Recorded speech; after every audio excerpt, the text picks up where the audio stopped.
افغانستان راشن بشي زرغون بشي وطن افغانستان وزرو کې می کړه لږ جانان افغانستان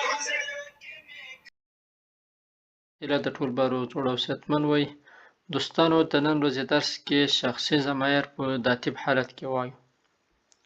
پرسونل پرونومن امداتیب شخصي ضمایر په داتیب حالت کې دا چې شخصي ضمایر کوم ضمایر ته وایي یو ځل مخکې دا ویلي وو، اوس بیا راځو تعریف یې کوو. شخصي ضمایر هغو ضمایرو ته وایي چې د نوم پر ځای باندې استفاده کیږي او د نوم له بیا تکرار څخه مخنیوی کوي.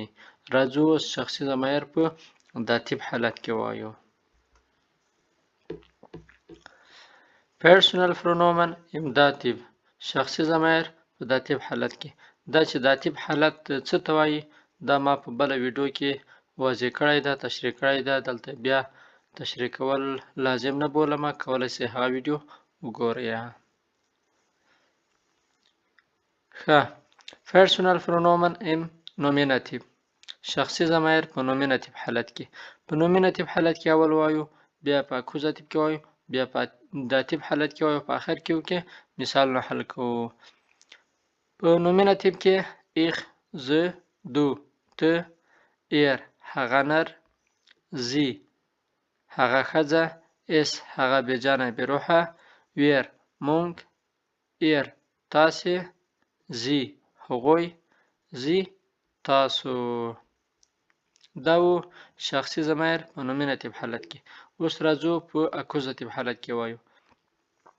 د ایخ لپاره میخ، د دو لپاره دیخ، د ایر لپاره ان، د زی لپاره زی، د اس لپاره اس، ویر لپاره اونس، د ایر لپاره اویخ، د زی لپاره زی او د دا بل زی لپاره هم زی. اوس راځو په داتیب حالت کې شخصي ضمایر وایو. د ایخ لپاره میر، دیر، ام، د هغه لپاره ام، د هغې لپاره چې ښځه وي ایر او د بېجانه بېروح لپاره ام، د مونږ لپاره اونس موږ، د تاسې لپاره اویخ، د هغوی لپاره اینن او همدارنګه د ستاسو لپاره اینن.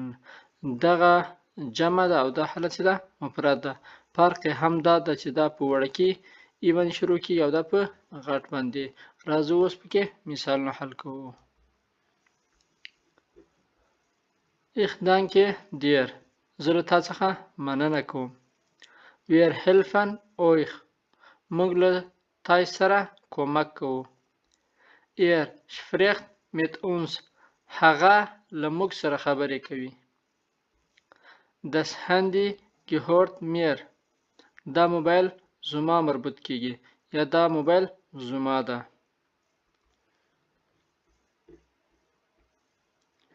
Ich gebe dem Kind mein altes Fahrrad زه هغه ماشوم ته زما زوړ بایسکل څنګه کومه ورکومه.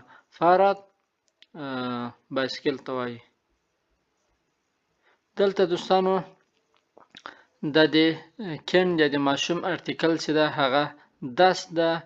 داس په داتیب حالت کې په دیم باندې تبدیلیږي ځکه دا داتیب حالت ده، دلته دیم راغلی ده. Ich gebe ihm mein altes Fahrrad زه مې هغه ته خپل بایسکل ورکومه. دلته دوستانو هغه چې ده هغه کس هدف ده ورنه، هغه شخص ورنه هدف ده او په داتیب حالت کې د ایر لپاره څه ده ام ده. زه مې هغه ته خپل زوړ بایسکل ورکومه. Ich schenke meiner Mutter ein Geschenk زه مې خپلې مور ته یوه تحفه یا ډالۍ لیږمه. شنکن لیږلو ته وایي. دلته له ایخ سره ګردن شوی ده. Ich schenke meiner Mutter ein Geschenk زه مې خپلې مور ته یو تحفه یا ډالۍ ورلیږمه. Geschenk تحفه یا ډالۍ. دلته دا داتیب حالت ده ځکه ماینر شوی ده. هدف ورنه زما مور.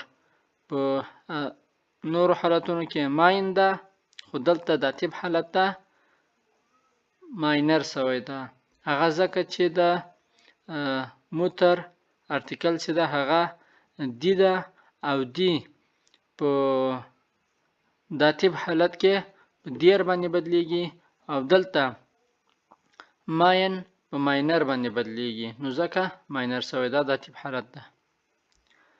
Ich schenke ihr ein Geschenk. زه هغې ته یوه ډالۍ تحفه وړاندې کوم. دلته د ایر چې ده د داتیب حالت ده ورنه هدف او مقصد هغه ده یعنی هغه مؤنث ښځه وي هر څوک وي. Ich schenke ihr ein Geschenk. زه هغې ته یوه ډالۍ ورلیږم. دا دوستانو د نن ورځې درس په صحیح معنا باندې زده کړئ له ملګرو سره یې شریک کړئ. تر بیا بل درسه ښه او خوشحاله وخت. الله په امان.